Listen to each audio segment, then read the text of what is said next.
दोस्तों ये घटना जो है बिहार का है। बिहार के चप्पलपुर गांव का घटना है और ये जो दूल्हा जो है ये मास्टर है और ये दहेज के कारण जो है शादी करने से साफ इनकार कर रहा है, जबकि लड़की वालों ने कुछ पैसे इनको दिया है। उसके बावजूद भी ये कह रहे हैं कि हमें पूरा पैसे चाहिए।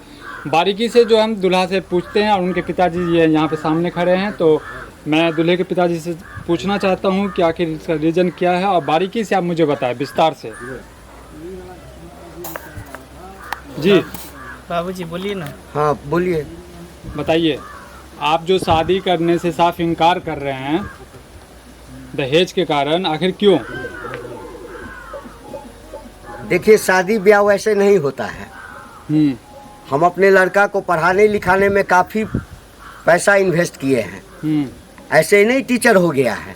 अच्छा, पढ़ाई लिखाए हैं, कितना कोचिंग में हम इसको भेजे हैं, तब जाकर के ये टीचर हुआ है। और शादी में जो बात हुई थी कि हम अपनी लड़की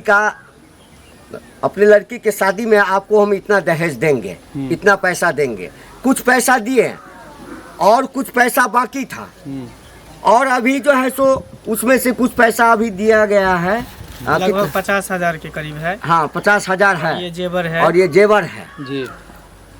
और इतना 50,000 रुपया और जेवर भी कम है, उतना हमको और चाहिए। आप बताइए, पढ़े लिखे हो करके इस तरह का घटिया सोच रखते हैं आप? नहीं पढ़ा लिखा क्या, इसमें पढ़ा लिखा का सवाल कहाँ से आता है? हमको ये बताइए, क्या वैसे ही हम अपने बेटा का शादी कर दें? आप लोग जो बोल रहे हैं कि पढ़ा लिखा हो करके, कौन पढ़ा लिखा नहीं है? एक गरीब इंसान भी जो पढ़ा लिखा नहीं रहता वो भी शादी करता है अपने बेटे का, तो वो भी दहेज लेता है। और हम तो पढ़ाने लिखाने में, लालन पालन में इतना पैसा खर्च किए हैं, वैसे ही फेंक दे। देखिए दोस्तों, यहाँ पे जो बिहार का घटना भी दिखा रहा हूँ, बिहार का सब ये बहुत ही घटिया लोग सब है, मैं यही कहना चाहूँगा। और देख रहे हैं कि दूल्हे के हाथ में पैसा और कुछ जो है जेवर है। लड़की वालों ने कहीं से व्यवस्था करके इन्हें बोल रहे हैं कि अभी आप ये रख लो और बाकी का जो पैसा जो है, कितना भी बाकी है, 50,000 रुपया और बाकी है। 50,000 के और कारण जेवर में भी बहुत सारा कमी है, बस एक ही जेवर दिए हैं, बस यही। तो देख रहे हैं आप, ये कह रहे 50,000 और चाहिए, उसके बाद हम जो है शादी करेंगे। आप अंकल जी एक बात बताइए जी, ये जो कह रहे लड़की वाले, जो हम 50,000 जो है कुछ दिन के मोहलत दीजिए, जैसे अभी उन्होंने दिया है पैसे, कुछ हाँ, पैसे, ठीक है, तो बोलिए, इतना बोलिए। विश्वास तो आप कर ही सकते हो, वैसे भी आपका रिलेशन होने वाला है। देखिए हम ऐसे ही बूढ़े नहीं हो गए हैं। अच्छा, हम देखते हैं कि शादी हो जाने के बाद जो है ना, इस पैसे का कोई वैल्यू नहीं रहता है। जो डिमांड किया जाता है उसका कोई वैल्यू नहीं रहता है। आज दे देंगे, कल दे देंगे, और उसके कारण घर में कलह होता है। हम नहीं चाहते हैं कि आगे चल के कोई कलह हो। तो बारात आने से पहले आपको सोचना चाहिए था ना, बताइए। नहीं ये बात हमको क्यों सोचना चाहिए? आपको नहीं हमने सोचना? डिमांड किया हाँ। और लड़की वाले ने एक्सेप्ट किया, तो उनको न सोचना चाहिए। वो बोले थे। अभी मान लो भी पुलिस या थाना किसी को बुलाते हैं, तो अभी आपके पास फिर क्या होगा आपको पता है ना? नहीं क्या होगा? नहीं कौन दहेज नहीं लेता है? जो पुलिस वाले पकड़ करके जेल में डालता है, उसको अगर आप पूछिएगा कि आप अपने लड़के का शादी आदर्श कीजिएगा, तो मुकर जाएगा। दिल पर हाथ रख करके कहे पूछने के लिए, एक भी जवाब नहीं देगा। तो देख रहे हैं अंकल जी कह रहे हैं कि यहाँ पे हर कोई दहेज लेता है, और हम भी अपने बेटा को जो जैसे बेटा हमारा मास्टर है, पुलिस वाला हो, चाहे वकील हो, चाहे कोई हो, कलेक्टर हो, सब लेता है, सब पैसा लेता है। तो सब गंदे हो जाएंगे तो आप भी गंदे होंगे, बताइए आप क्या करें? जो नहीं बताइए। नहीं तो इसका मतलब है कि हम आदर्श हो जाएं और बाकी लोगों को गंदे रहने दें। अच्छी बात अगर है ना। दहेज प्रथा हटाना है तो पूरा हटाइए ना। तो शुरुआत आप ही कीजिए फिर।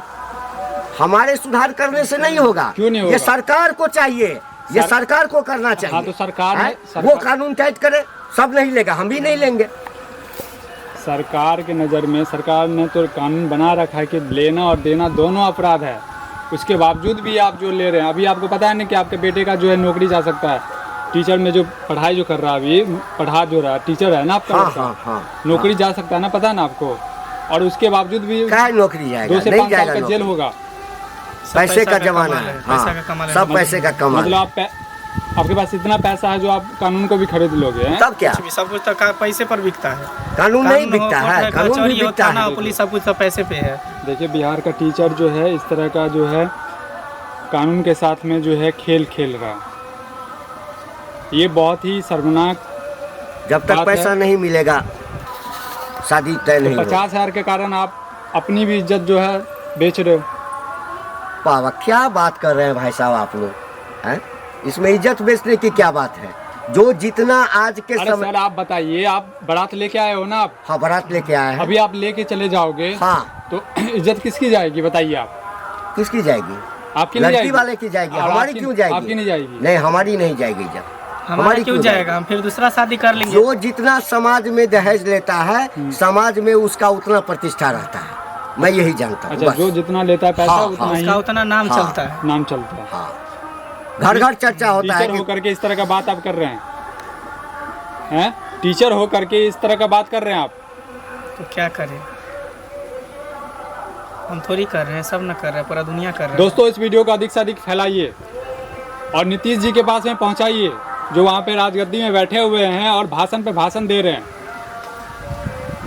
और आदरणीय नरेंद्र मोदी जी से कहना चाहता हूँ कि इस चीज़ पे जो है सख्त से सख्त कानूनी बनाना चाहिए, ताकि इन जैसे इंसान को सज़ा मिल सके। तो दोस्तों आप लोगों से निवेदन है, जो देख रहे हैं आप, ये घटना जो है बिहार का है। मैं बार बार कह रहा हूँ बिहार का। तुम घबराओ मत। बिहार में ऐसे लोग भी हैं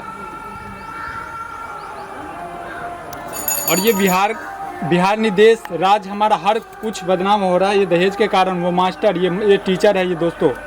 और दोस्तों मैं आखिरी बार मैं कहना चाहता हूँ कि इस वीडियो को अधिक से अधिक लाइक और शेयर कीजिए और इन जैसे भेड़ियों को, इन जैसे कुत्तों को सज़ा मिलनी चाहिए। जय हिंद, जय भारत।